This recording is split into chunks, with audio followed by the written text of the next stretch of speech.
Welcome back to the Nitwit Gaming channel. I am your host Nitwit, and I almost certainly know what you did last summer. Thank you for taking the time to check out my video today. I really appreciate it.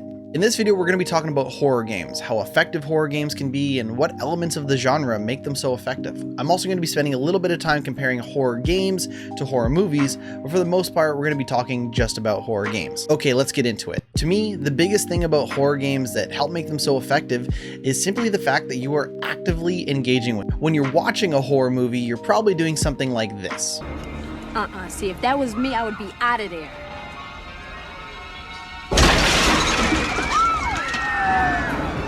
Or maybe you're doing something like this. Or if the movie isn't scaring you at all, you're probably watching the movie like this. Hello? Hey girl, I'm in the movie. Shake and spin, love. Oh, you lying.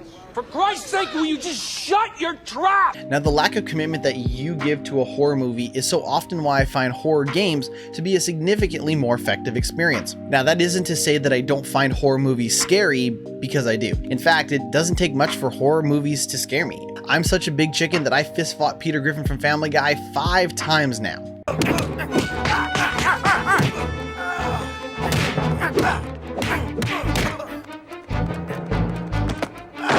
Anyways, the point is, to me, plenty of horror movies are all too effective as it is, but horror games tend to be on another level.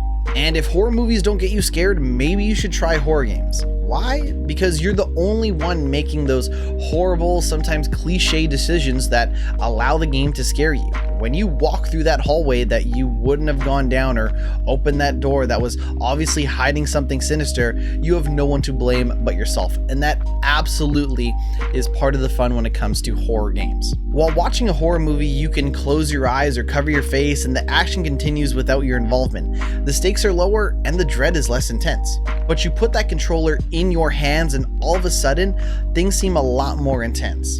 And the only way to stop yourself from being scared is to pause or quit the game. And if regular horror games aren't enough for you, you can always wear a VR headset and quite literally face the horror head on. This might seem like obvious stuff, but it feels a lot different when you're playing a horror game for yourself. Sometimes it isn't even the jump scares that are the scariest part.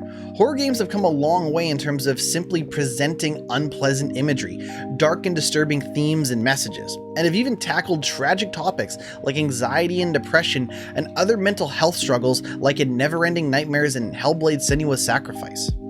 So now, not only are you faced with creepy basements and crazed killers, but now games are embracing heartbreaking subject matter that can be as emotionally draining and terrifying as a standard horror game. Sometimes even more so. Now, not everyone is going to subscribe to the idea of wanting to experience mental trauma and emotional abuse in horror games, and it is totally okay if that's not your thing. Sometimes you just want to walk through creepy environments and be scared by various elements of the game. I'm not saying you should turn to horror games for any particular reason beyond whatever reason you already have, but you should absolutely subscribe to this here gaming channel, give the video a like, check me out on Twitch, Twitter, and other social media platforms. Oh, and while you're at it, leave a comment and mention some of your favorite horror movies and games. Sometimes horror games focus on power fantasies, which can make the game more accessible for those sensitive to a certain amount of horror.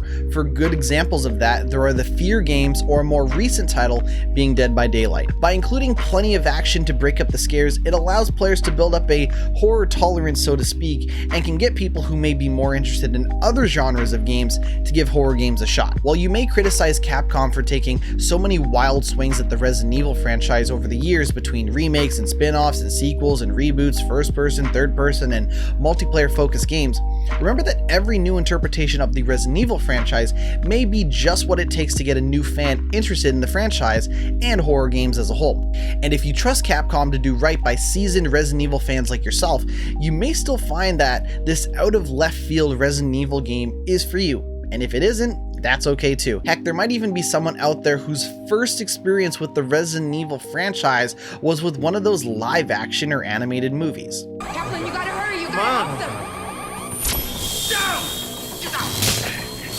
Oh my God, Kaplan, there's something killing them in there. Hurry, you gotta hurry. Overall, I find horror games to be a lot more engaging and effective than most horror movies, but it's also a different experience, and not everyone wants to experience horror the same way, regardless of the medium in which they're experiencing it. That is going to do it for me today. If you haven't already done so, hit those like and subscribe buttons. Every bit of support helps, and I really appreciate it. Thank you for watching. Keep playing, keep learning, and keep growing, and I will see you again very soon. Thanks for watching.